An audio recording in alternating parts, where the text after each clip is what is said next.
Bueno, muy buenas tardes a todas y a todos, y encantada de estar aquí con vosotros otro año más, y ya van 11 en las conferencias del archivo, que este año pues vamos a hacer todas las conferencias aquí en nuestra sede natural, en nuestra biblioteca del Archivo de Indianos, como siempre de mano de la Universidad de Oviedo, de Extensión Universitaria y de la profesora Virginia Gil, del propio archivo que nos sirve como sede, y de la Concejalía de Cultura del Ayuntamiento de Ribadedeva.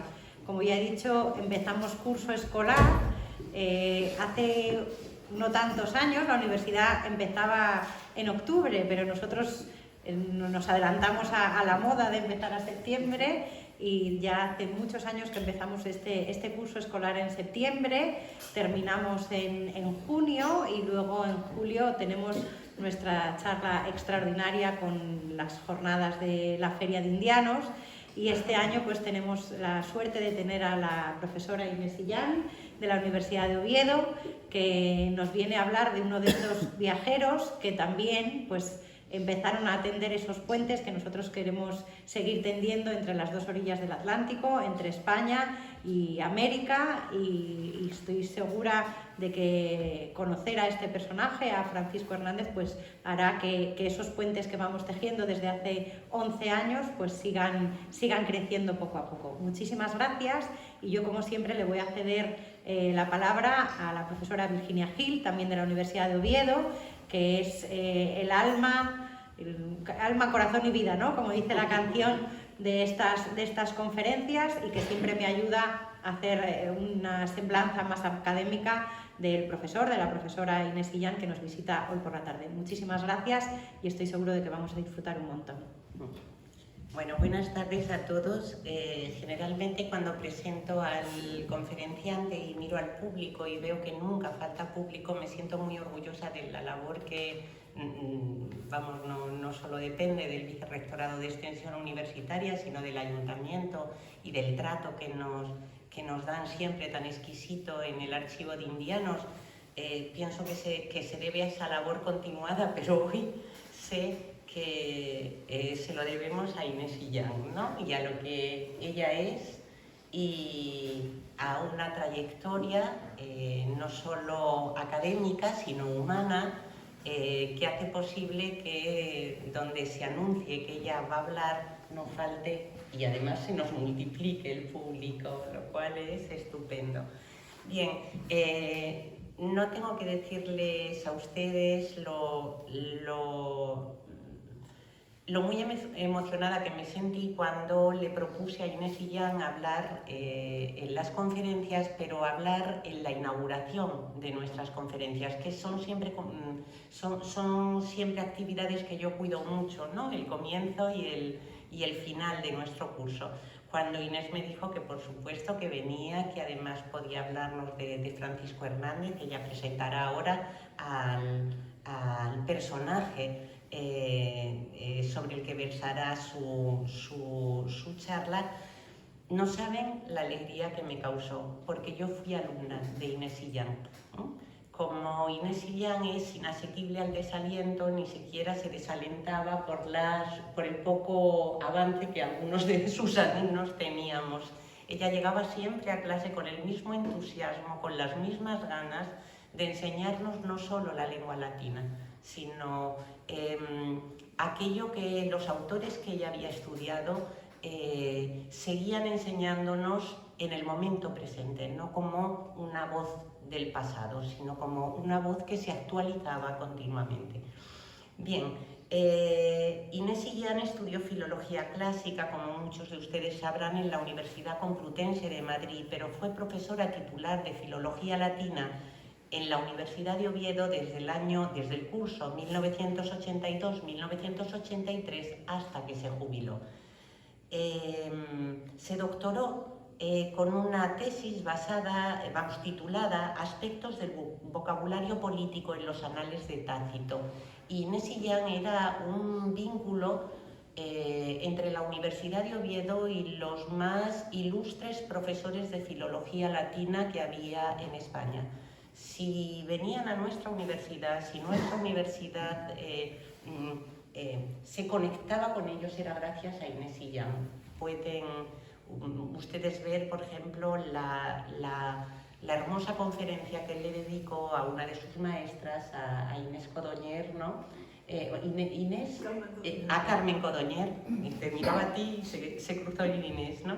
A Carmen Codoñer para que vean ustedes que su labor académica ocupaba muchos flancos, ¿no? Uno de ellos, y eso es fundamental, porque así ha sido siempre Inés y Jan y así sigue siéndolo, es el de ser una mujer activista, rebelde y resistente. Una mujer de pensamiento y acción, ¿no? Por eso podemos encontrarla a día de hoy, pues, colaborando en la prensa, colaborando con páginas web. A veces pienso, bueno, yo me he quedado mucho más desfasada con los tiempos que corren que la propia Inés y Jan cuando entro y veo que sus comentarios, sus reflexiones y demás no solo se pueden encontrar en revistas especializadas como el Basilisco, sino que se pueden encontrar en páginas web, ¿no? Donde ella entra también y trata de hacer lo que alguien que no se resigna a que las cosas pasen sin que al menos haya una voz crítica, un pensamiento crítico y demás, pasen como si no hubiera pasado nada, ¿no? Bien. Inés y Jan sabe de historiografía, de retórica, de literatura científico-técnica latina, sabe de tradición clásica y sabe cómo se incardina ese pensamiento y esa tradición clásica en nuestros días. Lo que pasa es que a ella le gusta, y eso en las entrevistas que hayan podido leer de nuestra profesora, ella dice que, bueno, que ella no es especialista en nada, que en realidad lo suyo es sacar punta y tirar del hilo.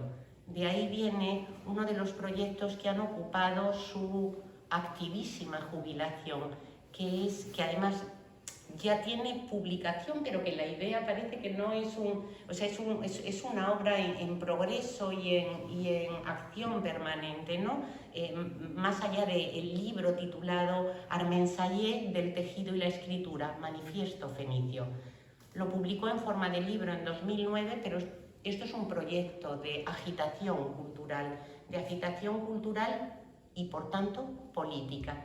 Bien, no quiero cansarles, pero no me gustaría dejar la presentación de nuestra escritora, de nuestra profesora, sin que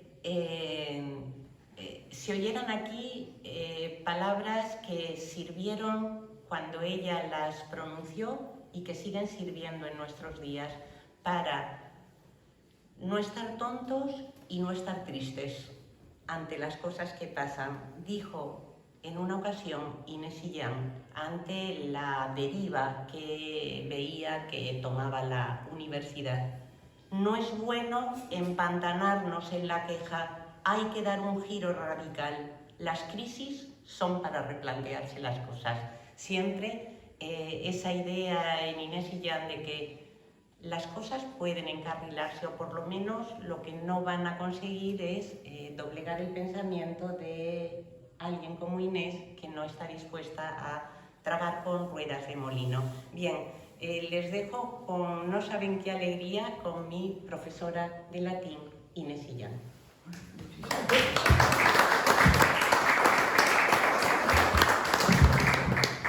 Bueno, buenas tardes. A ver, muchísimas gracias a Virginia, que me ha hecho recordar cosas que yo no tenía ni idea y no me acordaba de que había sido Luna. Fíjate, qué horror. Sacas ahí historias, bueno, en parte es verdad y en parte es, bueno, forma parte de la regla del juego ¿no? En cualquier caso, te agradezco muchísimo porque has refrescado mi memoria, ¿no?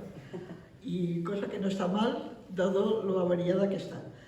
Bien, fui profesora, pero cuidado que fui, hace mucho tiempo que dejé de serlo, desde el año 2009, o sea que, en fin, ya tengo un largo camino sin ser profesora. Entonces, muchas de las cosas las tengo olvidadas, afortunadamente.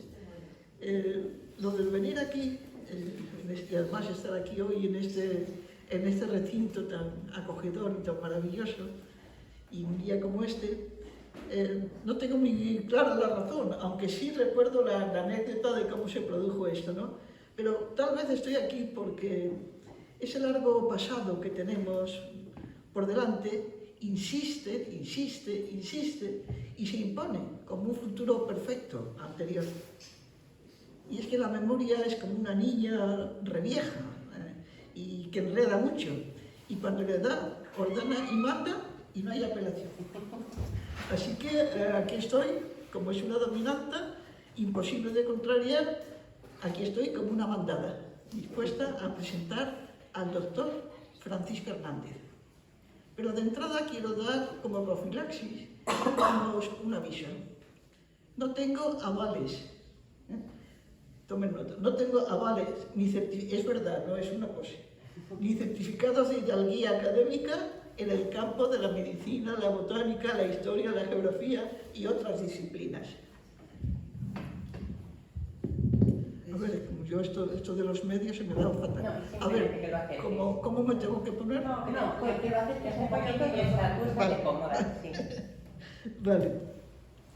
He desempeñado el oficio de vivir, como ha dicho Virginia, como una modesta profesorita de latín, que decía el gran don Alfonso Sastre. Bien, pero justo esa condición mía es lo que me llevó a descubrir allá a finales de los años 80 el autor de la primera traducción en castellano de la historia natural de Plinio el Viejo. Era Francisco Hernández, no Jerónimo de Huerta, que es el que pasa como la primera traducción al castellano. No soy especialista, solo soy una aficionada a cuestiones naturales e inquisiciones. Eso de inquisiciones es lo que don Santiago Ramón y Cajal llamaba a lo que ahora decimos investigación. Hacer inquisiciones, ahora se dice hacer trabajos de investigación. Parece lo mismo, pero desde luego no es igual. Las metáforas llevan por caminos y por derroteros distintos. Segundo, no voy a utilizar recursos digitales, que prestan muy buenos servicios, pero yo no tengo incorporadas esas habilidades. En digitalización me ando por la cartilla. Muy pocas cosas. Entonces, dicho más claramente, estoy en la fase literaria, de literatura. El ludus literarius era en la antigua Roma la escuela elemental o de primeras letras. Con pronunciaciones varias y entonando a coro, los parvulitas no había, aprendían a conocer y a utilizar a duras penas, porque era un duro trabajo, esos signos magos que constituyen la alfabetización. Para ellos esa era literatura. La literatura era la alfabetización.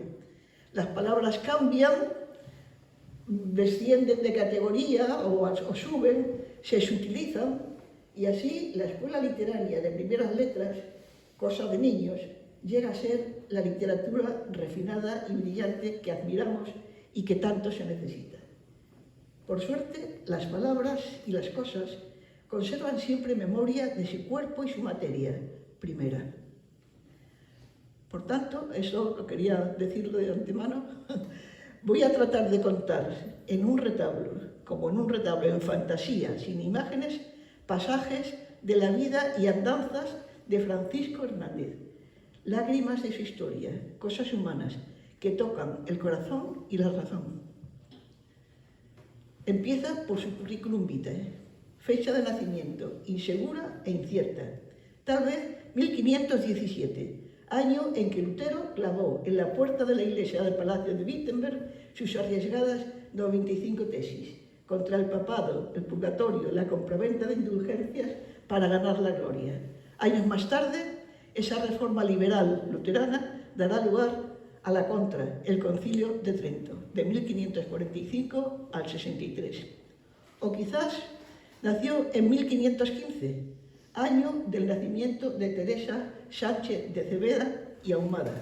No hay pruebas documentales de que Teresa de Ávila y el doctor Hernández se conocieran personalmente, pero consta que ella sabía del famoso médico, de sus viajes por el Nuevo Mundo y de sus conocimientos farmacológicos innovadores y muy salutíferos. Conociendo los achaques y los problemas de salud que aquejaron a Teresa de Jesús durante toda su vida, no es extraño que por curiosidad y por necesidad estuviera al tanto de las innovaciones médicas y de la farmacopea milagrosa que venía de ultramar.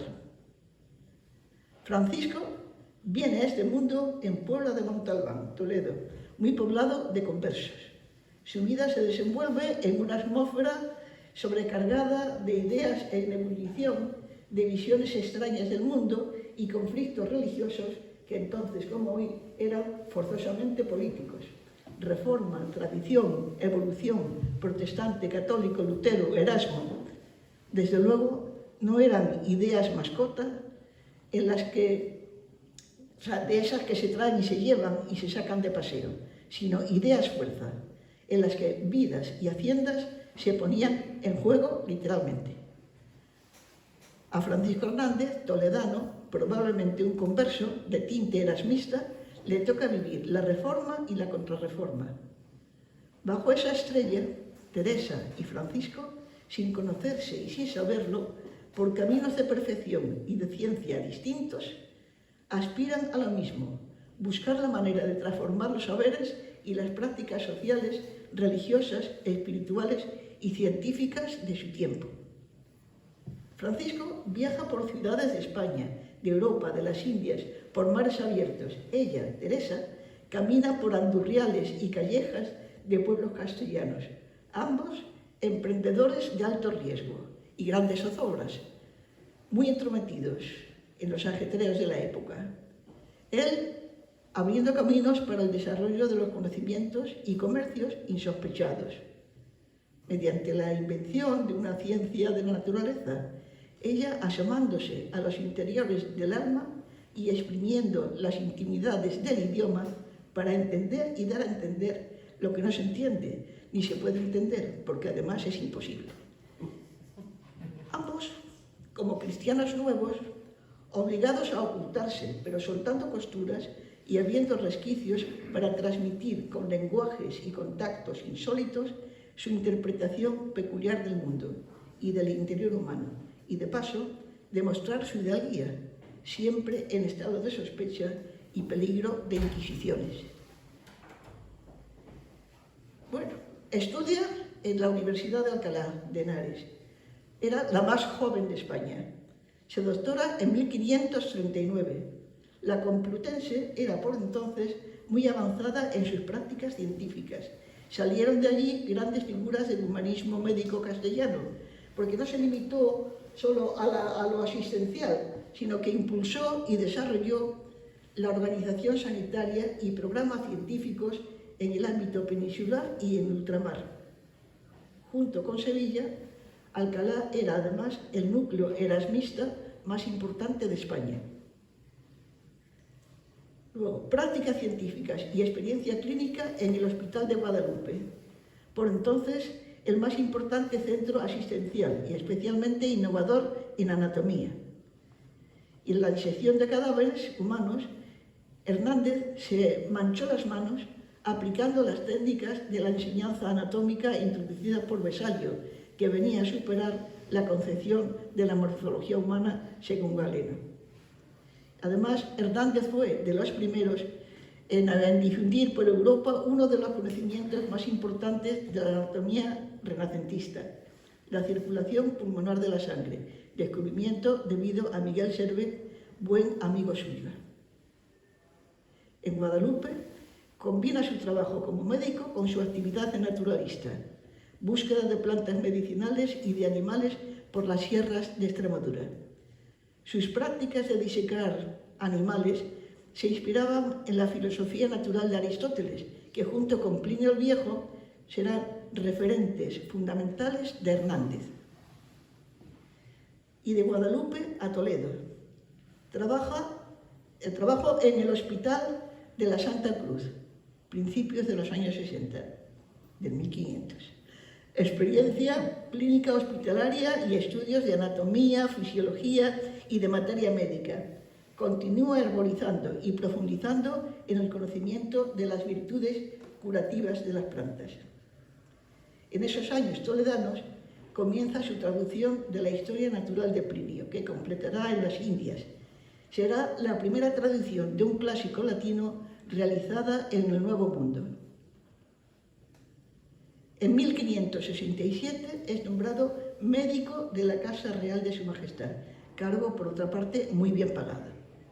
Entra a formar parte de las élites, se relaciona con los círculos científicos en torno a Felipe II, entabla amistad con personajes influyentes, Benito Arias Montano, Juan de Herrera, que ayer, como hoy, sigue siendo fundamental para hacer carrera, currículum.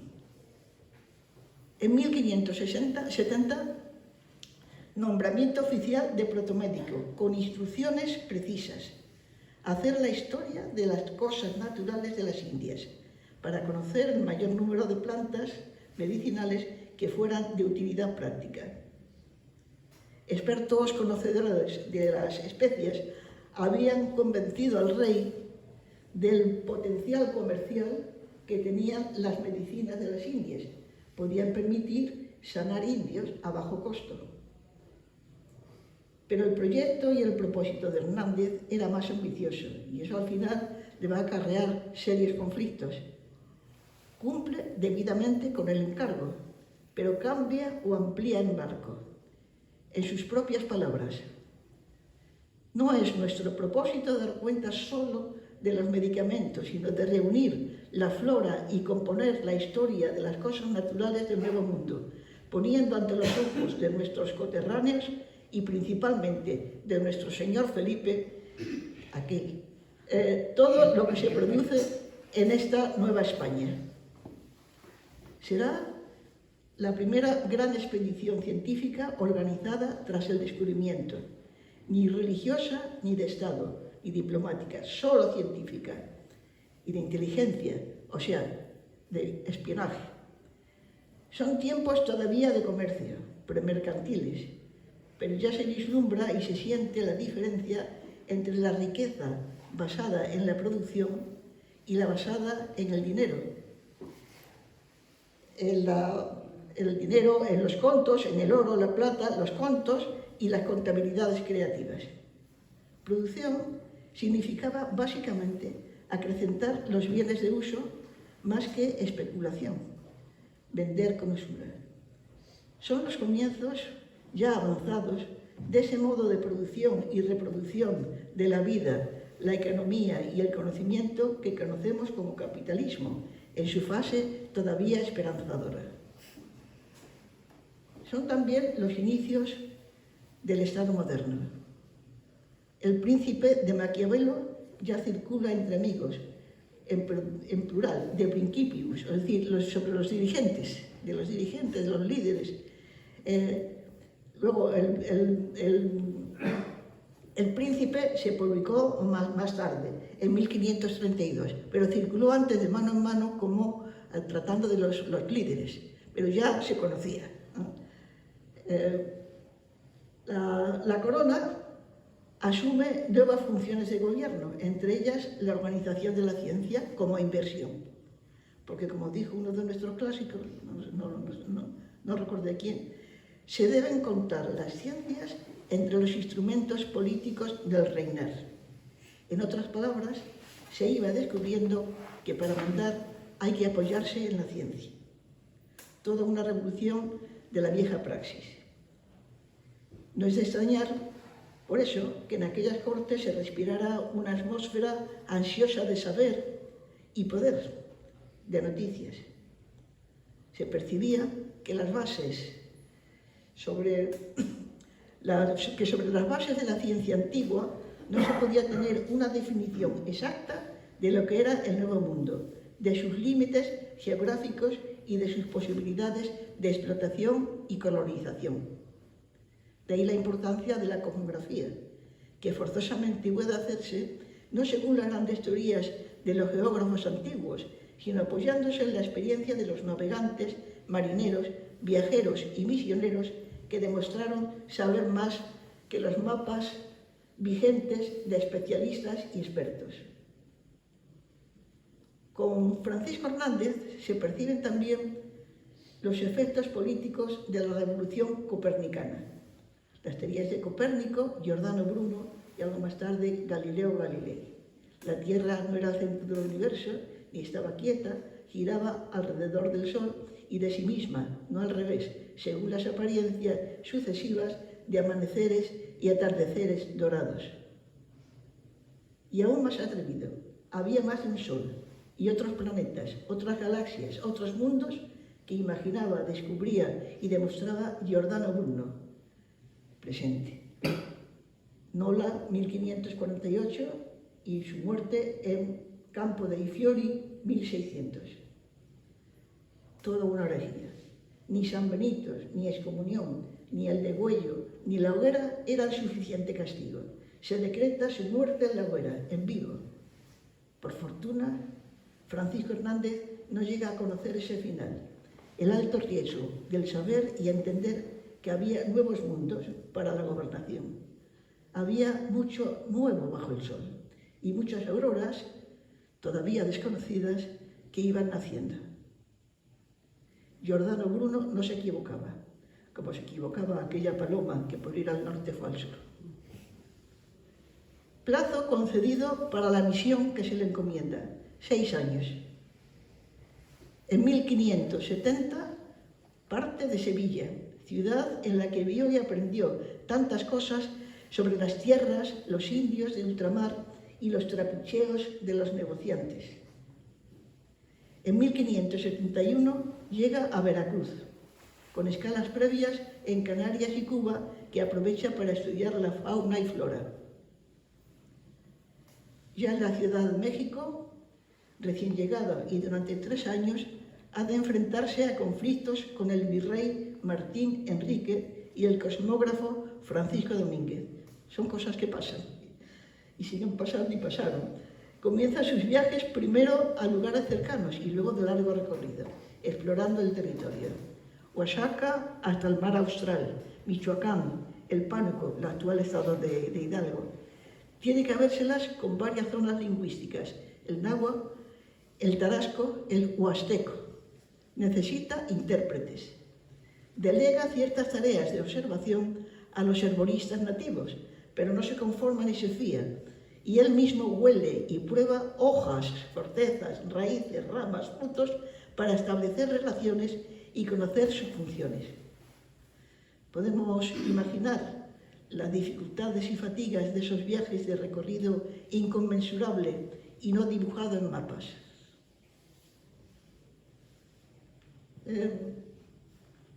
En sus excursiones le acompañaba un equipo de colaboradores, escribientes, herbolarios, intérpretes, dibujantes y su hijo Juan, como secretario.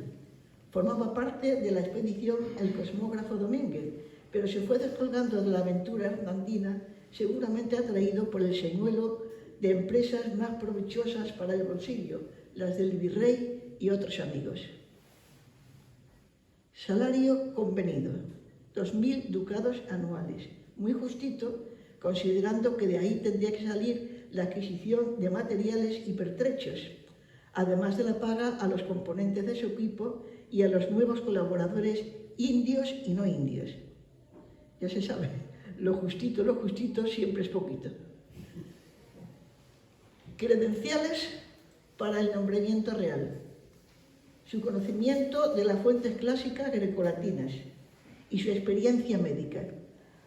Según lenguas, lo que más influyó en el rey para el nombramiento y salvoconducto para las Américas fue su tarea pliniana en curso, según declara el mismo Hernández. Un negocio en el que tanta dificultad hallaba que muchas veces estuve por dejarlo. Y desde luego hay que creerle, no exagero nada. En sus cartas, prefacio le dice al rey: soy el primero que he puesto el pecho a esta cosa y tentado esta empresa, pues ninguno hasta estos tiempos había desatado sus nudos o trasladado en otra lengua alguna, según era menester y a la dignidad de este autor pertenecía. No digo esto con ánimo de escurecer las vigilias ajenas, sino para que entienda el estudioso lector la poca alhaja que me han hecho los modernos escritores y que por la mayor parte me he valido de los antiguos autores y códices más castigados para hacer este servicio a la República.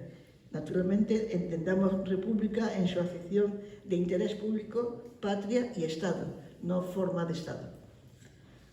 Estaba Felipe II, la monarquía, pero siempre se habla de República en esta época, ¿no? En otro pasaje de la carta a Felipe II, no es poco desenterrar un tesoro escondido por tantos siglos en las entrañas de la dificultad y expresar en nuestra lengua española un estilo de quien está dicho que si las musas hablaran en ese lenguaje y no en otro lo hicieran, exprimiendo no solo los conceptos de este autor, sino la fuerza de su elocuencia, el movimiento de sus labios y el susurro de sus palabras. Observemos, recordemos lo que dije antes de Teresa de Ávila. Teresa exprime y suelta el idioma para intentar decir lo indecible. Francisco exprime y amplía conceptos y lenguas de un otro real para el traslado o traducción y la interpretación. Como médico y anatomista, Vesaliano ausculta y palpa el cuerpo enfermo o muerto. Como humanista, escucha el espíritus, la respiración, el susurro de las palabras antiguas. Sin duda, el trabajo de traducción e interpretación de Plinio le habrá ayudado a comprender el carácter de los indios y las palabras extrañas y trastornadoras que salen del cerco de sus dientes. Es sabido que el interés del rey Felipe en sufragar tal expedición a Indias era básicamente para obtener información fidedigna sobre las materias primas útiles para la fabricación de medicinas y remedios. Para la industria farmacéutica incipiente necesitaba informes de expertos basados en encuestas, insisto, ¿no?, sobre el terreno y detalladas. Saber de la flora, la fauna y la medicina de los indios. Además, don Felipe era aficionado a las plantas y a la botánica, ¿no? Incluso construyó en los jardines de Aranjuez, donde estaba la residencia que había hecho Herrera, ¿no?, para el príncipe, para el rey, pero allí mismo en los jardines hizo construir un laboratorio para la transformación, para el tratamiento y transformación de las plantas, de la materia prima en medicinas. Era un laboratorio de vanguardia y lo mandó a construir porque era muy aficionado, aparte de sus propios intereses, le gustaba mucho la botánica, las plantas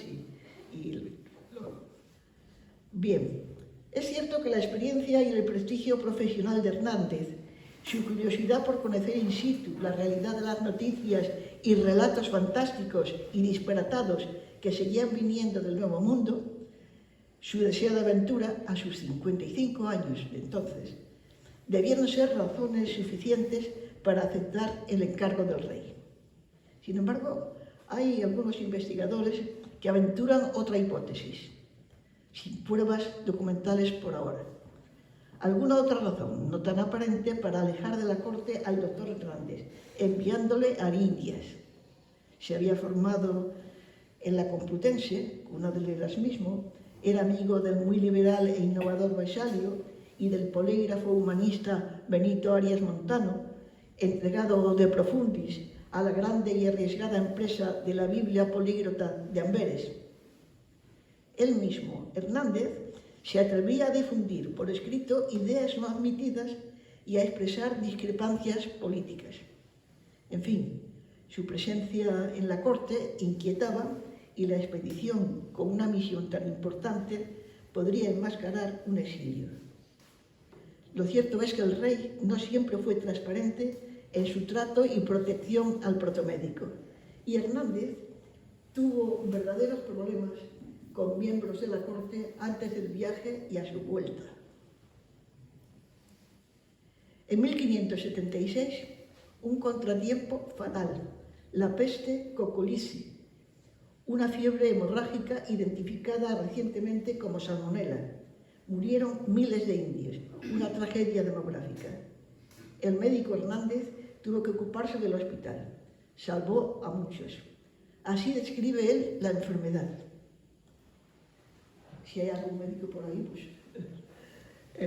dice, las fiebres eran contagiosas, abrasadoras y continuas, mas todas pestilentes y en gran parte letales. La lengua seca y negra, sed intensa, orinas de color verde marino, verde vegetal y negro, de cuando en cuando pasando de la coloración verdosa a la pálida. Pulsos frecuentes y rápidos, más pequeños y débiles, de vez en cuando hasta nulos. Los ojos y todo el cuerpo amarillos. Seguía delirio y convulsión, postemas detrás de una o ambas orejas, y tumor duro y doloroso, dolor de corazón, pecho y vientre, temblor y gran angustia y disenterías. La verdad es que fue una tragedia, porque además en México ya llevaban varias epidemias, pero esta fue de las peores que se conocen en México. Murieron pues prácticamente gran parte de la desaparición de los indios y tal, aparte de por las razones de la conquista y la explotación y tal, pero básicamente fue por epidemias. Y la más grave fue esta, la coculitis, que no sé muy bien cómo se pronuncia, es un término, pero esa es la... Y claro, le tocó que estaba en pleno trabajo con sus cosas, tener que ocuparse de eso, que debía ser terrible, ¿no? En fin, regresa en 1577, con la salud muy quebrada, llevando impresas en su cuerpo las fatigas de la ciencia, las lágrimas y sin razones de las cosas, múltiples conflictos por competencias político-profesionales. Entre tanto, el trabajo de ordenación de materiales, experimentación de drogas, conocimiento, estudio y codificación de lenguas autóctonas extrañas y extrañas y no registradas, y la escritura, ordenación de las riquezas descubiertas y experimentación de nuevas clasificaciones, con nuevos métodos para edificar de otra manera lo ya sabido. Entre las clasificaciones, una muy innovadora, que chocó con los prejuicios de clase e intelectuales de la época. Índice de plantas en lengua mexicana, en náhuatl, y no en latín o en castellano. Todo un cambio de práctica científica y cultural. Junto con misioneros como Sagún, Hernández intentó penetrar lo más posible en el pensamiento indio. Aprende el náhuatl y eso le lleva a pensar como sus encuestados. En la historia natural de Nueva España agrupa las plantas en función de sus características morfológicas y no de sus virtudes medicinales, que es lo que hacían los indios, van por la forma y no por la... La lógica alfabética ordena grupos de plantas, no plantas por sus virtudes, que es también la forma de la lengua náhuatl, que es sobre una raíz, una forma, surge toda una constelación de términos. Por eso la ordenación alfabética se puede uno encontrar en la C o en la E, una planta, pero en ese orden alfabético aparecen todo el grupo de plantas relacionadas, que pueden empezar por la H, por la F o por la D. O sea, como no las clasifica cada planta por su virtud medicinal, sino por sus características morfológicas y de otro tipo, entonces están agrupadas. Claro, esa es una ordenación que es alfabética, pero es una forma principal, la raíz, y luego los derivados de la familia. Con lo cual, para consultar aquello era un caos. El hábito de lectura y de interpretación que se tenía o que podemos tener, ¿no? Colón tuvo que interpretar el mundo que estaba contemplando, y Hernández descubre con asombro que lo que observaba no hacía Plinio, o sea, que su Plinio no servía para entender e interpretar lo que olía, veía, tocaba, y a contracorriente abandona los prejuicios que traía, aunque no sin más. También pone en estado de crisis el saber de los indios, excluye la superstición y la idolatría, realizando experimentos sobre los enfermos del hospital y sometiendo continuamente a prueba conocimientos asentados en ambas culturas y la realidad de la enfermedad. Para conseguir datos recurre a la amenaza o la persuasión. Sabe que fiándose de los médicos y los intérpretes se pone en trance de ser envenenada, cosa que era bastante normal. En ese año 1576, para calmar la impaciencia del rey, que tenía mucha prisa porque la cosa llegara y empezara a funcionar, ha enviado por delante un mundo baúl con 16 cuerpos de libros de la historia natural de esta tierra. Seguirán luego talegas con raíces y simientes, junto con otros 22 cuerpos de libros y dibujos de animales y plantas. De ellos, 9 corresponden a la historia natural de Plinio, terminada de trasladar y de anotar, apta para la imprenta. Sobrevivió contra todo pronóstico, resistiendo enfermedades, sinsabores y soledades. Un 28 de enero de 1587, en Madrid, dejó de vivir. Pero antes, en 1578, temiéndome de la muerte, que es cosa natural, dicta su testamento.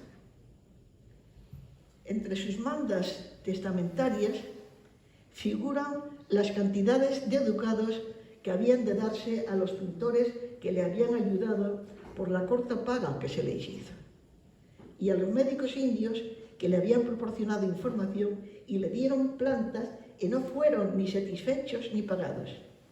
Se nota la huella de Bartolomé de las Casas, de su brevísima relación de la destrucción de las Indias, de 1552. Muchos años después, curiosamente, este libro no fue prohibido por la Inquisición en su momento, pero muchos años después, en 1660, la Inquisición decreta la prohibición de este libro de Bartolomé de las Casas. El testamento de Hernández, que es una gozada leerlo, aporta, bueno, lo de gozada, en fin, pero entiéndase, aporta otros datos personales y sociológicos curiosos. En primer lugar, de su agradecimiento al rey y tal. Y te quiero, y es mi voluntad, lo leo porque me parece por traer aquí un tipo de lenguaje que ya ha perdido, pero que, no sé, que creo que es más importante, más interesante que el resumirlo, por lo menos unos fragmentos en la propia redacción de la época del Testamento. Claro, la grafía lo mismo, entonces la ortografía no era una cosa normal, no había las academias que limpian, fijas, la B y la V se confundan, las palabras se juntan de otra manera, en fin, no hay. Todavía, que eso también se nota en las ediciones del comienzo de la imprenta durante muchos años, siempre toda innovación tiene un periodo de adaptación de un pasado que se resiste a desaparecer. Todos los primeros libros editados en la imprenta tienen el formato de los manuscritos. Están concebidas los títulos, las portadas, todo es todo un historial, porque en realidad es el manuscrito pero impreso de otra manera. Entonces, lo que quiero decir es que las palabras pues están en el testamento, pues se juntan como se quiera. Ese tipo de juntura, ese contraste entre la oralidad y la escritura, se escribe como se habla y se oye, pero claro, cada uno lo oye, con lo cual las palabras se juntan unas con otras en la curva melódica, en la entonación, y de ahí surgen luego las lenguas distintas, ¿no? Que una vez las lenguas románicas y las lenguas con las que peleamos ahora tanto, que en realidad no es más que la transposición de la oralidad a la escritura, según lo escriben. Igual que los copistas, que copiaban al dictado, pues cometían muchas faltas porque cada uno lo oía de una manera, y luego te leías los manuscritos y claro, cada uno decía una cosa. Según estuviera el manuscrito en un sitio y en otro, sea una lengua distinta a otra, pero una gran parte procede de ese registro, ¿no?, de oralidad y escritura. Bien, pues voy a leer parte del testamento de Hernández. Ítem quiero, y es mi voluntad, que se dé a su majestad del rey don Felipe nuestro Señor los 16 cuerpos de libros de hierbas e animales de las Indias siempre con Y al principio, que son los que su majestad tenía en sus guardajoyas, y la descripción, dice, de la Nueva España con otras pinturas de hierbas e animales que están añadidas en todos los esquizos y tablas e pinturas en pino, y el cuerpo en que están los 5 libros adminiculativos y los 3 cuerpos que están traducidos en lengua mexicana. Eso de los libros adminiculativos no sabía muy bien a qué se debe. Son como los libros de ayuda para interpretar las recetas y libros de ayuda. Ahora diríamos de autoayuda o de ayuda para instrucciones de uso. Bueno, dice, ítem, esto me hacía mucha gracia cuando lo leí, ítem declaro que Juan Fernández en lugar de Hernández, se confunden las dos, mi hijo trujo ganados de las Indias suyos propios, aunque está contado y metido en el cuerpo y montón de mi hacienda. Pero claro, él se llama Francisco Hernández, pero nombra, en el testamento se escribe Fernández. En realidad, Hernández y Fernández es lo mismo. Harina, farina, en fin.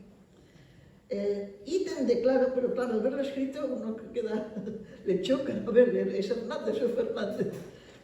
Ítem declaro que yo fui casado legítimamente, según orden con H, de la Santa Madre Iglesia, con Juana Díaz de Paniagua, de pan y agua separado. Mi legítima mujer, pues, ¿qué es defunta? ¿Qué es, por ejemplo? Claro, eso lo vemos, en lugar de que es difunta, en una sola palabra, que es defunta, y durante el dicho matrimonio hubimos y procreamos por nuestros hijos legítimos al dicho Juan Fernández y doña María de Sotomayor, nuestros hijos, y por tales los nombro y declaro. Ítem declaro que tengo una hija natural, que hubo muchos días después de haber fallecido la dicha mi mujer, la cual hube en una mujer soltera, siendo yo también, aquí no se sabe si es la hija o la mujer, se entiende que la hija que tuvo con la mujer nueva, la cual tuve en una mujer soltera, siendo yo también soltero, libres el uno y el otro de matrimonio, y tales que pudiéramos contraer matrimonio, la cual dicha mi hija se llama doña Francisca Hernández. Mando que se le dé a la dicha doña Francisca Hernández, mi hija, todo el remanente del quinto de todos mis bienes de que yo puedo disponer conforme a derecho, lo cual la mando con tal gravamen y condición, que si fuera casada y se casara, que si no fuera o se casara, se le dé todo lo susodicho para su dote, con que si falleciere sin tener hijos, lo susodicho vuelva y lo hereden mis hijos y herederos. Y si la susodicha tomare estado de religión, en tal caso se le dé del dicho quinto lo que hubiere de haber para su dote, conforme a lo que acostumbraren llevar en los monasterios de la ciudad de Toledo. O sea que está en todo, ¿no? Su hija natural lo proclama. Es curioso porque en esta época toda la cultura y toda la historia son religiosos, ¿no? Dominicos, franciscanos, luego más tarde los jesuitas, pero Francisco Hernández no fue, Benito Arias Montano, prácticamente todos eran teólogos, eran religiosos, pero Francisco Hernández no pertenecía a ninguna orden, o sea, a ningún partido político de entonces. Sí, es que funcionaban así, ¿no? Las polémicas de los dominicos y los jesuitas, aparte de la religión, eran por otras cuestiones, y por cuestiones de poder, ¿no? Y por tanto políticas, ¿no? Bueno, finalmente Sus manuscritos y dibujos están a punto, aunque sin haber podido darles la perfección que él deseaba. Pero no es su tiempo de imprenta, y Francisco Hernández no pudo ver editadas ni una sola página de sus trabajos. La historia natural de su vida fue un fracaso editorial, como dice Germán Somolinos de Arroas. Su obra de naturalista, escrita en castellano y náhuatl, será reconocida pronto. Editada en latín por la Academia de Irinxell, circulará por Europa, pero su llave de la tradición, el utensilio inseparable de su vida, la historia natural de Plinio, en castellano, estuvo a la espera un largo tiempo. La Academia de Irinxell, en Italia, fue la primera de ciencias. Se fundó en 1603 por Federico Cesi. Galileo entró en la Academia de Irinxell y firma desde entonces como Galileo Galilei Linceo. Supongo que lo habremos visto más bien porque adoptó esa firma. Las primeras publicaciones fueron sobre astronomía, física, botánica, y con el mecenazgo de Cesi se preparó la edición de la obra hernandina, La Historia Natural de México. Este tesoro mexicano, que describía la flora, fauna y drogas del Nuevo Mundo, de lenta elaboración, se publicó en 1651 en Roma y se encargó la Academia Italiana de Ciencia, la primera. Pero claro, ya no vivía Francisco Hernández. Los libros tienen su propio destino. Los avatares de la edición, la aventura editorial de la obra de Hernández, es un serial de varios capítulos, así que no se puede tratar, hay que dejarlo para otra ocasión. Pero hay que señalar que su obra, de inconmensurable belleza, Hernández no quiso separar ciencia, belleza y responsabilidad personal. Fue mutilada y resumida por otros para su publicación. Razones presupuestarias, demasiado costosa la edición, pero también en prevención del espionaje geográfico y científico industrial. La voluntad y el derecho del autor nos impusieron, y esa idea de ver su obra jibarizada y sus libros y dibujos secuestrados fue, según él, el sufrimiento más doloroso de su vida. Esto que digo aquí de separar ciencia, belleza y responsabilidad, el hacerse cargo de, como autor, que es muy propio de la época del Renacimiento, de marcar la individualidad, la personalidad, claro, eso lo tenía muy marcado. Porque esos libros, que lo menciona el Testamento, que el rey guardaba como un tesoro, entre su caja fuerte como tesoro, era efectivamente una edición que hizo allí en México, pero de plata, con incrustaciones de plata, de oro, en un cuero teñido de azul. Bueno, era una joya. Esto lo sabemos porque hay testimonios de quienes tuvieron ocasión de ver la parte del rey, que claro, quedó obnubilado y lo guardó como un tesoro, ¿no?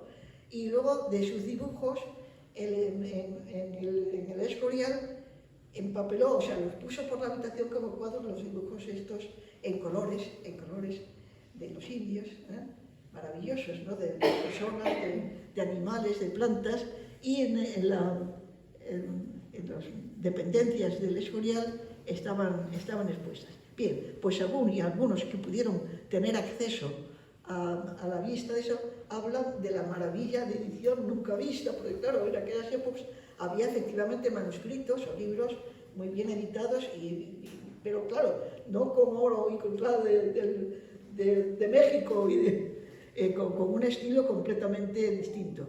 Bueno, pues esa maravilla desapareció junto con gran parte de sus dibujos en un incendio que hubo en el Escorial. Desaparecieron 1000 libros, 1000 manuscritos, y entre ellos la gran obra o sea que el pobre tuvo muy mala suerte por eso. Pero sí que tenemos testimonios, algunos, que describen la belleza de esos libros del doctor Hernández. Y claro, por eso, luego lo veremos al final, porque quiero que darlo de viva voz, ¿no? Vamos, el testimonio propio, tal como él lo hizo, que pedía ayuda a la vuelta a su amigo del alma, como un hermano, Benito Arias Montano.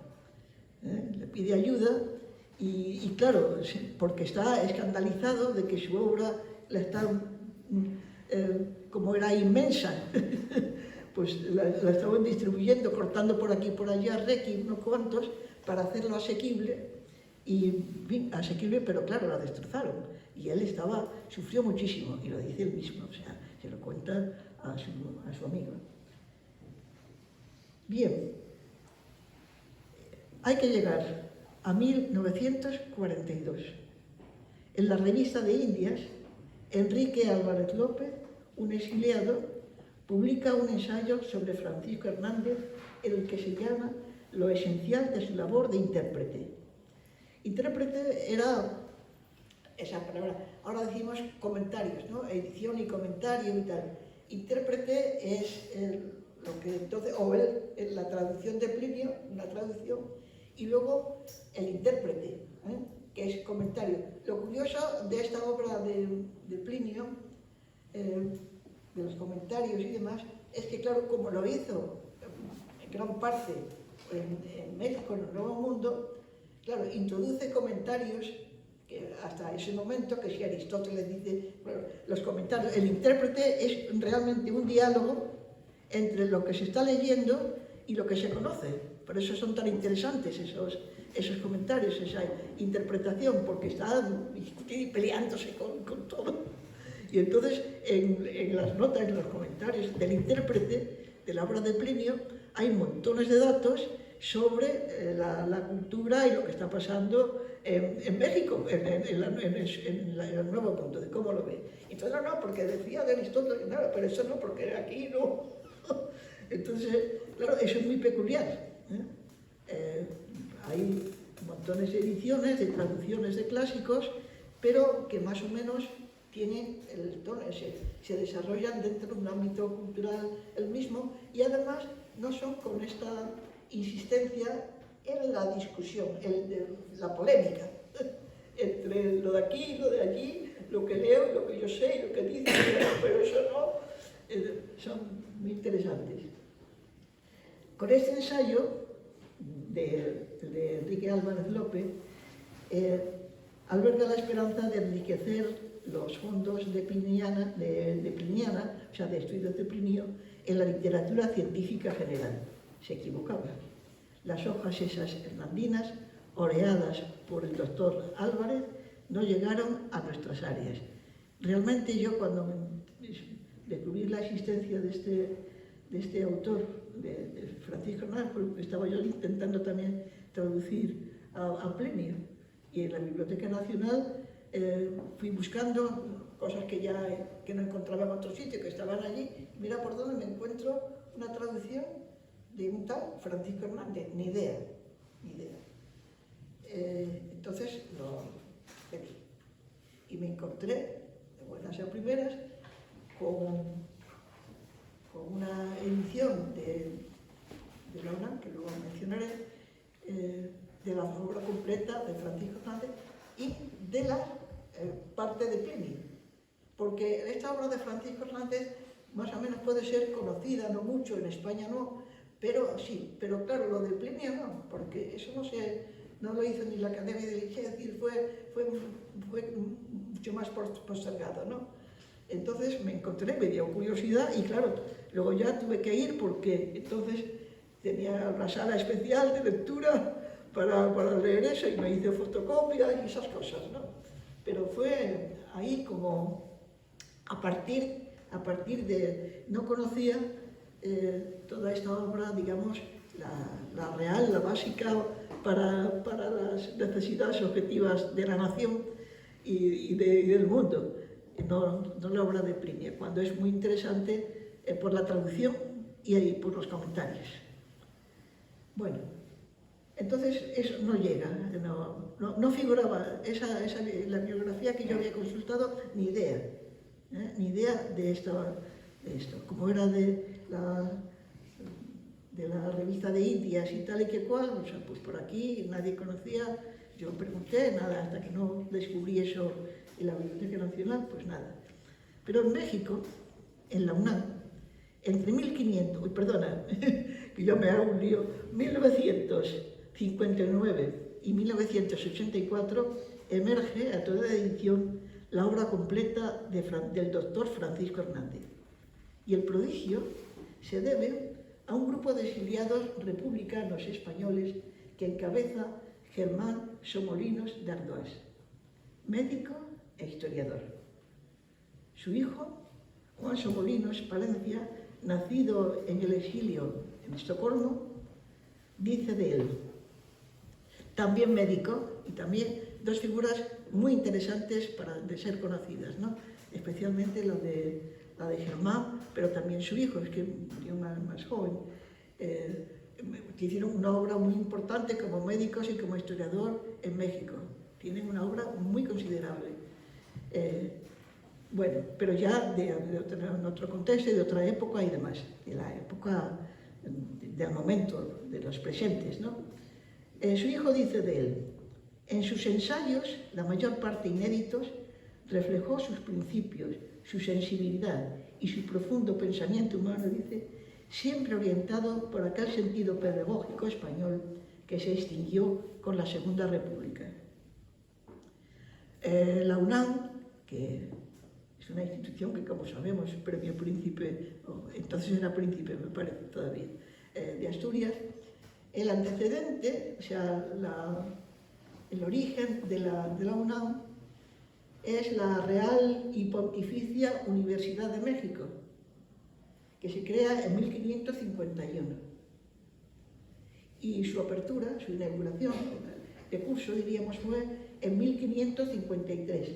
Y estaba organizada, pues, en modo universidades europeas de tradición escolástica. Y esa es, claro, la universidad que conoció Hernández. Luego, la historia de la UNAM es complicadísima, ¿no? Lo de la apertura, cierre, para acá, con la independencia, por ejemplo, pues se suprime lo de Real y pasa a ser Universidad Nacional Pontificia. Luego fue cambiando de nombre y de emplazamientos y de tiempo sin funcionar. No, ¿cuándo se creó la... ¿Cómo? ¿Cuándo se creó la Universidad de México? Sí, la Pontificia. Ah, la Pontificia. Sí, que se llamaba Real y Pontificia Universidad de México. Luego, mucho más posteriormente, se llamó Universidad Nacional de México. Y después Universidad Nacional Autónoma, que es lo que conocemos, que ya es mucho más reciente. Bueno, pues la primera, la Real Pontificia Universidad de México fue en 1551, la cédula de creación. La apertura real fue en 1553. Y luego ya, pues las fechas, por ejemplo, en 1907, el centenario de la independencia, se acuerda la apertura de la Universidad Nacional de México en 1910. Luego en 1900, en fin, es toda una historia que ya pertenece a otra, pero bueno, es la pontificia. Es también, por tanto, cuando está por allí Francisco Hernández, es muy reciente, ¿no?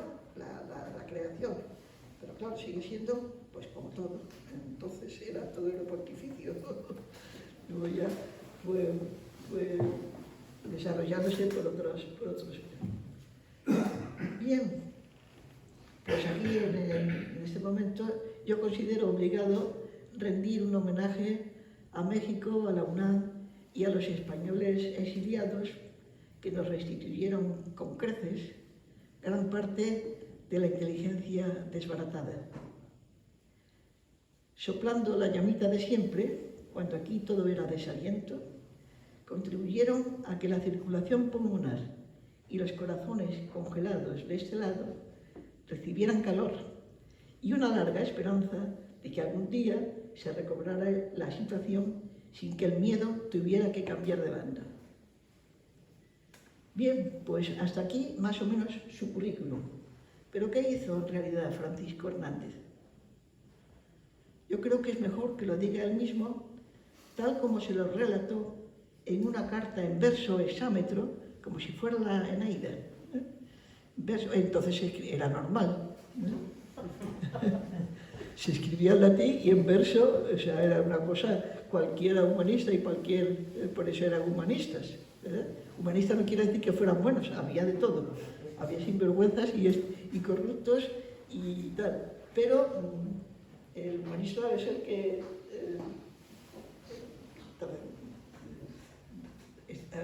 se asienta y difunde los clásicos, ¿no? Los autores clásicos grecolatinos. El estudio de los clásicos, ese es el humanismo, aunque luego ya humanistas, humanitos y humanos somos todos. Como dice el hijo de su pensamiento humano, bueno, claro, pues no hay otro. Bien, pues son esas palabras que cambian, como por ejemplo lo de Francisco Hernández, fue un gran hombre de industria, ¿no? Pero claro, no es porque tuviera muchas industrias farmacéuticas, que en todo caso las tendría el rey. El término industria era una cualidad humana, se aplicaba al humano. Ser un hombre de industria es un hombre inteligente, habilidoso, con capacidad práctica, es un hombre de industria. Yo eso todavía lo oía de niña, por mi tierra. ¿Cuánta industria tiene? Qué listo, qué inteligente, qué habilidad para las cosas. Entonces, esa palabra que luego se aplica al objeto, ¿no?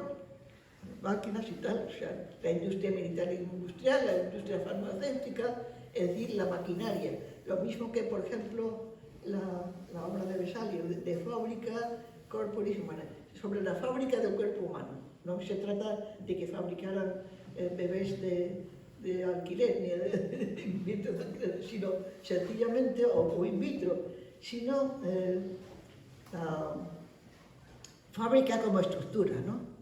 Estructura del cuerpo humano. Fábrica era el término común, que en lugar de el más conocido para nosotros, de estructura. En general, y otra cosa también, que esto ya es un paréntesis que también a cuento con esto, pero surge, ¿no? Porque es muy importante, yo creo, ver cómo las palabras van cambiando de significado, siendo ellas mismas, pero ampliando. Por ejemplo, cuando nosotros decimos buenos, bueno, es un hombre bueno, pues parece que lo entendemos como honrado, probo, tal, como una cualidad moral. Pero si eso lo vemos en los textos clásicos, un vir bonus, un hombre bueno, o los viri boni, los hombres buenos, no es porque fueran buenos, podían ser unos sinvergüenzas. Eran sencillamente los ricos. Bonus significa rico. Y la bondad luego se le supone. Entonces, para nosotros hemos heredado el efecto colateral. Y a ver quién le quita, quién nos quita, qué bueno. Los buenos son los ricos, siempre, ¿no? Bueno, sí, todavía en los buenos, tal. Esa es de los buenos, claro, de los buenos, según la entonación puede significar. Pero en principio bonus era un término de clase, no moral. Los viribonos luego se conocen como los ilustres. Los ilustres, los optimates o excelentísimos, pero los buenos son los ilustres, de la clase media, bien, acomodada y bien. Esos son los buenos. Así que cada uno que se sitúe donde quiera. Bueno, pues su currículum. ¿Qué hizo en realidad? Si lo vamos a dejar que lo diga él, tal como se lo dijo a su amigo Arias Montano cuando el hombre estaba desesperado porque había vuelto, todo eran conflictos, se encuentra con sus libros que se los destrozan, se los resumen, se los descomponen, las ilustraciones, los capítulos, todo. Incluso, eso me parece que le dolió mucho, el orden alfabético, que él había sido por respeto y por consideración a la forma y a la estructura de la lengua de los mexicanos, ¿no? Del náhuatl. Entonces, respetó eso, ¿no? Pues hasta eso le destrozaron, el orden alfabético, claro, es que es demasiado. Entonces, la carta, que es muy larga, pero yo, bueno, saco simplemente, pero voy a leer bastante porque es en realidad un resumen de su vida. Esto que acabo de decir ahí, como clasificándolo por fechas y currículum y tal, en realidad esto es su currículum contado por él. Y creo que vale más darle la palabra. Le dice a Benito Arias Montano que estaba por Flandes porque él estaba con la Biblia políglota de Amberes. O sea, era medio con los protestantes. Bueno, estos eran mismos de estar, tratar de hacer la armonía entre los contrarios. Recorriste pueblos ateridos encaminándote al norte, mientras yo investigaba en regiones remotas los arcanos de la naturaleza, sin descanso, y navegaba rumbo a las Indias occidentales. Hay envidiosos que ladran a mis espaldas y esparcen ponzoña e intentan contener unos trabajos inofensivos que no han visto, o si los leyeron, no los entendieron, que no merecen ni que estén bajo tierra, ni aunque la gente de bien les preste oídos cuando arrojan maldades por sus bocas viperinas. Es conveniente que tú repelas a estos monstruos y los arrojes al orco, para que la virtud no sucumba desamparada al faltarle un defensor. Paso por alto cuán largas penalidades soportó por 7 años, ya debilitado con mi sangre helada y estéril vejez, recorriendo 2 veces el mar en las tierras remotas, sufriendo cambios de clima y tiempo que por doquier me acostumbré a alimentos y aguas corrompidas, amén de intensos calores y fríos extremos, a duras penas tolerables por hombres enfermos. También montañas boscosas y selvas intransitables, ríos, pantanos, inmensos lagos y ciénagas anchurosas. No menciono los depravados tratos de los indios, ni relato sus engaños tan grandes, ni sus terribles mentiras, con las que más de una vez se burlaron e incautó de mí y me engañaron, aunque logré evitarlas con singular esmero, trabajo y astucia. Y las de veces que me di por buenas las cualidades y nombres falsos de algunas plantas, haciendo caso del dictamen falaz del intérprete. Heridas que en ocasiones cuidadosamente debí sanar con la ciencia de la medicina y la ayuda de Cristo. No podría enumerar los errores de los pintores que acometían mis encargos y me asistían. Era mi mayor preocupación que nada se apartara ni el ancho de un dedo de la figura real que debían reproducir, sino que todo quedara claro en su extensión, gracias a una imitación de gran fidelidad y brillante nitidez. Los dibujos debían ser impresionantes. Ni los retrasos de los dignatarios, que dándome yo prisas, estorbaban muchas veces mis intentos y esfuerzos. O qué decir de las dolencias y asimismo grandes peligros de muerte que me sobrevivieron por catar los fármacos, o las enfermedades que me causaran las excesivas fatigas, aún hoy dañinas y que se recrudecerán hasta la postrera hora de mi vida, o los cetáceos hostiles y los monstruos que nadaban en los lagos, capaces de contener a hombres enteros en su vasto vientre. ¿Y qué el hambre y la sed? O los miles de insectos que por doquier atormentaban mi blanda piel con sangrientas picaduras, y los siniestros regidores y oficiales, inepta tropa, y el carácter salvaje de los indios, nada inclinado a develar los secretos de la naturaleza ni dispuesto de buena fe. Paso por alto, digo estas cosas, y solo cuento las que yo hice, mientras recorría las regiones de la Hesperia occidental. Pues bien, he redactado 24 libros de plantas, además de otros que ponen a la vista de los hombres los metales dorados y toda clase de animales. De estas plantas España no produce ninguna en sus campos herbosos, pues solo buscamos los occidentales y juntamente tallos, raíces y flores vistosas y coloridas, sin olvidar el fruto, ni la hoja, ni los nombres, cuyo empleo varía según las regiones, o las propiedades, el suelo donde nacen, el cultivo y el sabor, o las lágrimas que gotean del corte de un tronco, las enfermedades que se curan con ellas, cuál es su límite de calor, cuál su color, qué clase de sustancia hay bajo la corteza, y en suma, cualquier cosa que la salud humana requiere o exige esta descripción de la naturaleza de los seres, con los vocablos más apropiados que pude y con la debida concisión. Es más, entregué al virrey 20 plantas vivas y muchas semillas e innumerables fármacos para que se enviaran al egregio Felipe, para que fuesen llevados con mayor cuidado a la patria y adornaran los jardines y terrazas de España, y el recorrido por Nueva España bajo la guía de las estrellas del cielo, las ciudades y pueblos, las montañas y ríos, hazaña muy deseada por los nuestros para que el mundo conozca una región hasta tal punto rica y tan ilustre nombre. Escribí también un método con el que cualquiera podría conocer las plantas indias y las nuestras, o con qué plan la experiencia puede remediar todas las enfermedades americanas, o reconocer las indígenas y las transportadas desde nuestros montes en tan largo viaje por alta mar hasta las regiones indias. También añadí los fármacos comprobados por una verificación sólida, con los que experimenté incluso personalmente qué venenos se expulsan del cuerpo, cuáles superan a los que ya conocemos, cuáles pueden ser peores.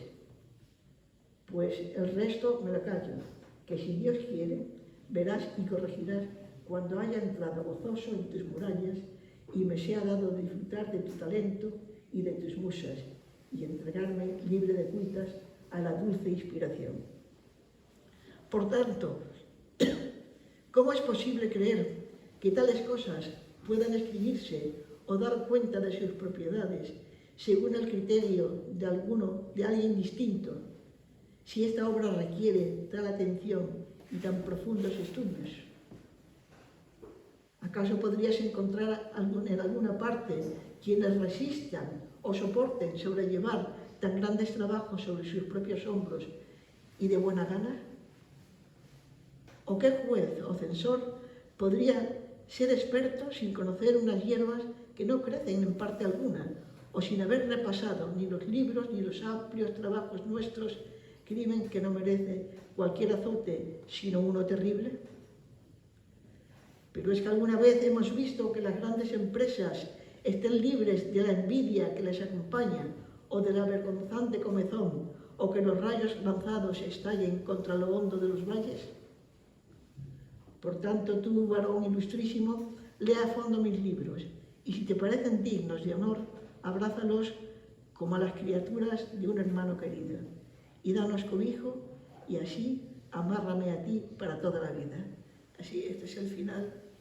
La carta es más larga, pero bueno, yo te he sacado aquí para lo que nos interesaba más o menos. Esto, como era Benito Araiz Montano y él tuvieron una amistad muy continuada y muy profunda. Y claro, es al que recurre para que le ayude con sus libros, con su vida, con todo, ¿no? Y dedicar a la dulce inspiración. El hombre estaba deseando de seguir, pero no le dejaron. Bueno, sufrió muchísimo, según él mismo dice, y todos los testimonios adyacentes, ¿no? Con la cosa de su obra, ¿no? Claro, es que una obra tan inmensa, tanto tiempo, y que pues queda nada. Es como una cosa tremenda, ¿no? A mí me parece, efectivamente, muy doloroso. 24 libros que cita. Claro. Es que era, uno no cabe en la cabeza, ¿no? Que el ir a un sitio, ya el viaje hasta allá, ¿no? Con las escalas correspondientes, que aprovecha para seguir trabajando. Y llegar hasta allí, un terreno completamente desconocido, y aunque ya el descubrimiento había sido hace años, pero claro, seguían las leyendas y las fantasías de los cinocéfalos y de las amazonas y de todo aquello, ¿no? Eso seguía muy vivo todavía, las imágenes, los de la cara de perro, ¿no? Los indios con cara de perro y eso. Claro, son fantasías que la cultura nuestra llevó allí, es decir, la tradición clásica, cinocéfalos y tal.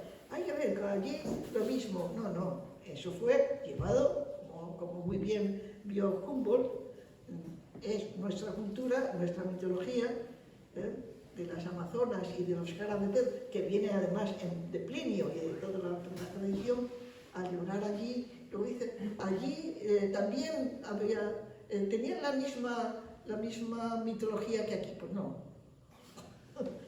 Fue trasplantada, se naturaliza allí, pero en general, aunque todavía hay quien se empeña en que surge allí también lo mismo, ¿no? Y además cuando ves las caras de los indios, pues el que dijeran cara de perro, en plan de asombro, porque claro, efectivamente eran tipos físicamente muy distintos, ¿no? Entonces todas esas fantasías. O sea que ya todo eso, puesto que ya había allí gente tal, y había una organización y reinatos y tal, pero seguía bastante firme. Pero claro, a lo que iba es la lejanía, o sea, esa distancia, el terreno absolutamente desconocido. Luego, claro, ponerse en contacto con los indios, que no hablan tal. Había médicos indios y había un conocimiento también del castellano y demás. De hecho, los médicos indios son los que más le ayudaron. Por eso he recortado muy poquito de ahí, pero los menciona muy encarecidamente el trabajo, que sin el trabajo de los indios, él no hubiera podido, a pesar de lo conflictivo que debió ser encuestar las desconfianzas, el desconocimiento del idioma, los intérpretes que interpretan mal, o a sabiendas o no, o sea, muy complicado. Luego, estudiar todo eso, recoger las plantas, estudiarlas,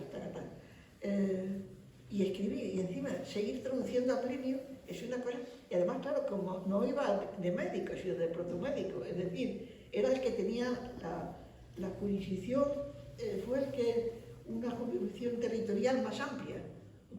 Claro, más que el rey casi, porque era todo de toda la Nueva España, o sea, de todas las Indias. Era protomédico de todas las Indias. O sea, el responsable, el director general o ministro plenipotenciario, no sé, de la organización sanitaria en las Indias. Eso es lo que es el protomédico. Pero claro, él no sabía, podía ser en España o en zonas, pero en las Indias, claro. O sea que ese trabajo, y por tanto conflictos con los que allí estaban, debió ser bastante duro. Bueno, pues encima se pone a traducir a Plinio y a comentarlo, y son 7 libros, o sea, una cosa impresionante, ¿no? No había televisión ni WhatsApp, nada de eso, pero no, y sobre todo las condiciones materiales en que eso se podía hacer. No solamente porque además es en un mundo ajeno, ¿no? Lejano, desconocido en todos los órdenes, la geografía.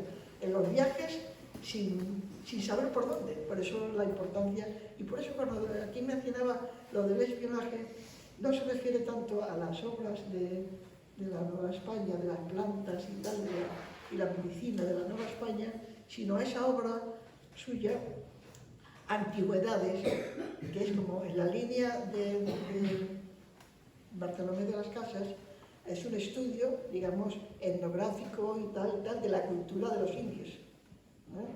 Entonces, y de los lugares, y por tanto también da señales, y claro, en esos momentos no era conveniente que se supiera todos esos datos por razones de competencia económica, política y de espionaje. Por tanto, esa obra fue la secuestrada fundamentalmente, no la otra.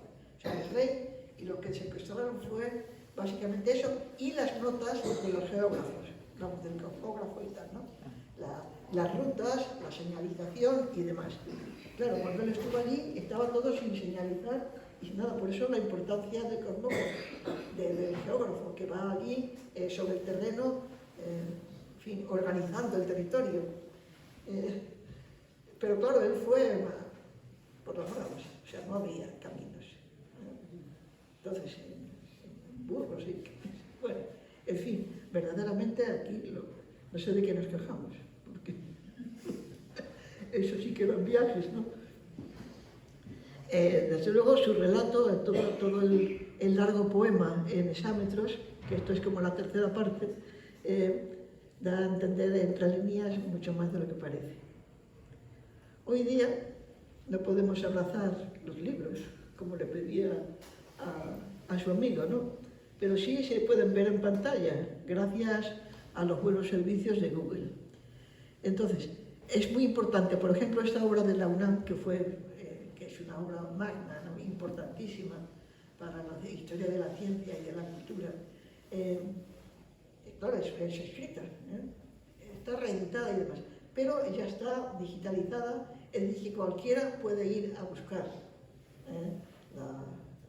Germán Somolinos de Atuás o lo de Francisco Hernández y se encontrará allí maravillas. Pidiéndoselo a Google, sencillamente. Es una obra, ha sido más reciente, pero lleva unos cuantos añitos digitalizada. Y como esas otras obras, no tanto del auténtico Francisco Hernández, pero sí el tesoro de las cosas médicas, de las medicinas,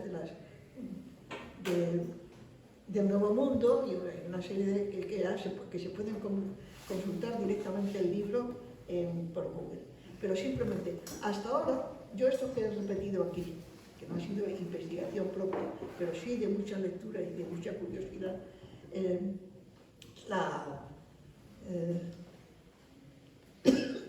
perdón.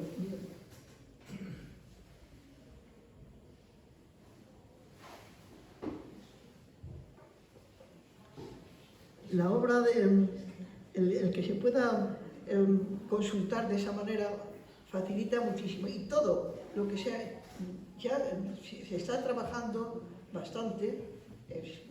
Era un desconocido en España, en cualquier sitio. En México no, en México hay calles y hay estudios, incluso en Estados Unidos, pero desde luego en España nada.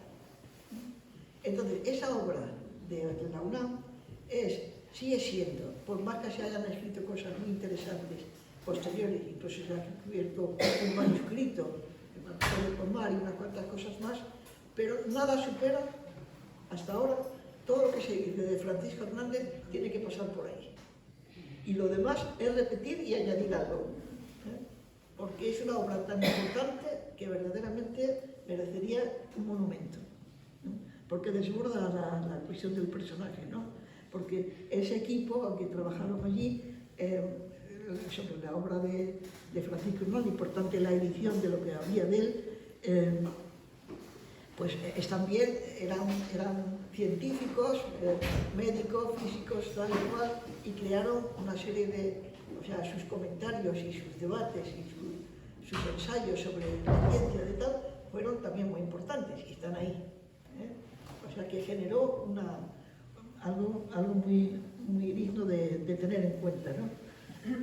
Desde luego, si Francisco Hernández hubiera sido francés o inglés o alemán, otro gallo, mira, un protagonista de los años esos de Europa, del Renacimiento, del Barroco, del siglo XVI,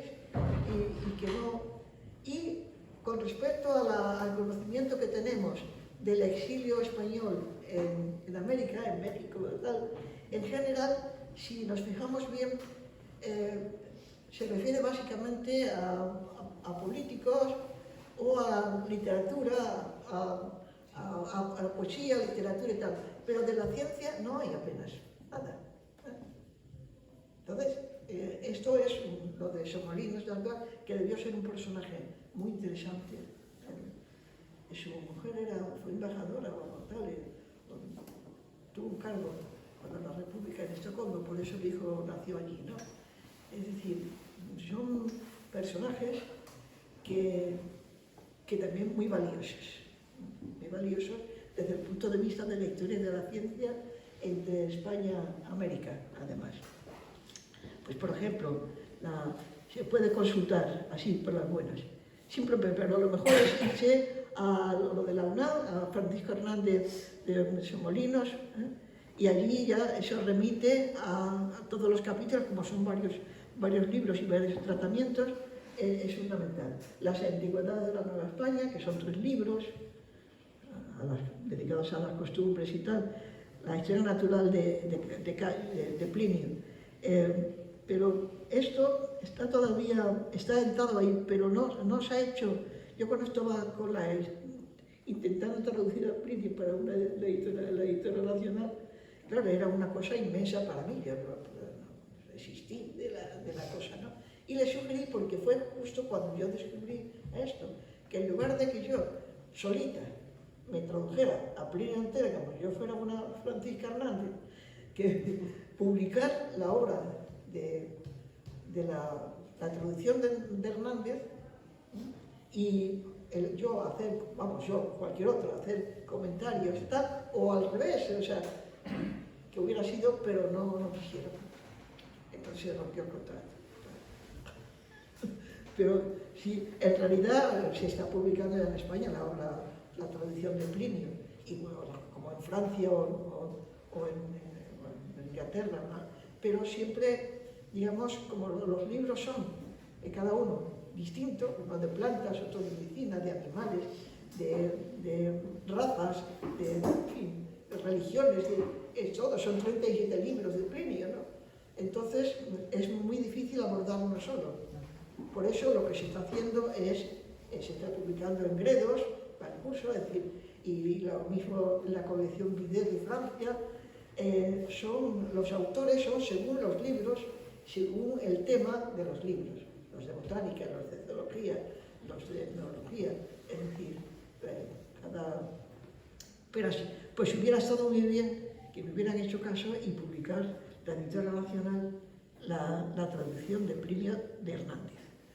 Lo que se hizo fue que lo editó la editora, o sea, el Instituto Geográfico Catastral publicó, pero como para regalo. A mí me regalaron un ejemplar porque yo fui allí, me enteré y pedí uno pensando que yo, pero me lo regalaron. La traducción de Jerónimo de Huerta, que es posterior. Pero como la de Francisco Hernández quedó fuera de circulación y fuera de uso, pues pasa como primera traducción al castellano de la obra de Plinio, la de Jerónimo de Huerta. Y hay una discusión de eruditos y tal y que cual, si Jerónimo de Huerta copió en todo gran parte o no, en fin, la cosa está ahí. Pero en la primera traducción al castellano, y además hecha allí, y los comentarios que hace reflejan la situación que él está viviendo y conociendo, es la de Francisco Hernández. Muy meritorios los dos, pero no sé por qué Francisco Hernández no lo... Yo lo discutí muy seriamente, que por qué no, que era mejor la de Hernández que la mía. Tenía más interés. Y efectivamente tenía razón, pero bueno, es igual. Entonces, bueno, pues esto lo pueden ver. Luego, por ejemplo, dos autores que se han interesado mucho por la obra de Hernández, aparte de la pionera de Somolinos, es Pardo Tomás, José Pardo Tomás, y López Piñero, que tiene estudios muy interesantes sobre historia de la ciencia y de la medicina. Entonces, estos dos autores, luego también Bustamante García, por ejemplo, una que tiene una obra de la naturaleza y los naturales americanos en el siglo XVI, algunas cuestiones críticas sobre la obra de Francisco Hernández. Es decir, ya son comentarios y profundizando y críticamente sobre lo hecho, pero desde luego la obra de la UNAM es como para darse el lujo de tenerla y de mirarla. Bien, pues esta ha sido una presentación somera, pero un poco larga. Pero quizás no sea inservible para hacerse una idea de la personalidad del doctor este. Él afrontó los errores de óptica, los desvaríos, los mitos y las alucinaciones colectivas del viejo y del nuevo mundo, con franqueza de pincel y con las armas de la ciencia, la belleza y la responsabilidad política y profesional, como protomédico, en un momento peculiar de nuestra historia. Vivió en tiempos interesantes y sabemos lo que significa esa maldición china, porque también los nuestros son tiempos interesantes, pletóricos de relatos sin sustancia y manipulaciones de señal. No sé si conocéis la maldición china. Que vivas en tiempos interesantes. Esa es lo peor que te puede pasar. Que vivas en tiempos interesantes. Pues ahora también vivimos tiempos interesantes, yo creo, ¿no? O sea, estamos bajo la maldición china. Pero en fin, nos queda a la memoria otras historias naturales de viejos y nuevos mundos y aprendimos por experiencia que tal como los niños tiemblan y de todo se espantan las ciegas tinieblas, así a menudo nosotros en la luz tememos cosas que en nada son más espantables que las que en la oscuridad temen los niños e imaginan inminentes. Para disipar esas tinieblas del espíritu hay un remedio soberano, la contemplación de la naturaleza y la ciencia, palabra de Epicuro. En todo caso, no deja de ser bello y saludable envejecer aprendiendo. Así lo espero. Y espero que todos envejecemos aprendiendo lo más posible del uno del otro y el uno contra el otro y contra la otra y todo lo demás. No sé si me pasa otro porque yo pierdo la voz.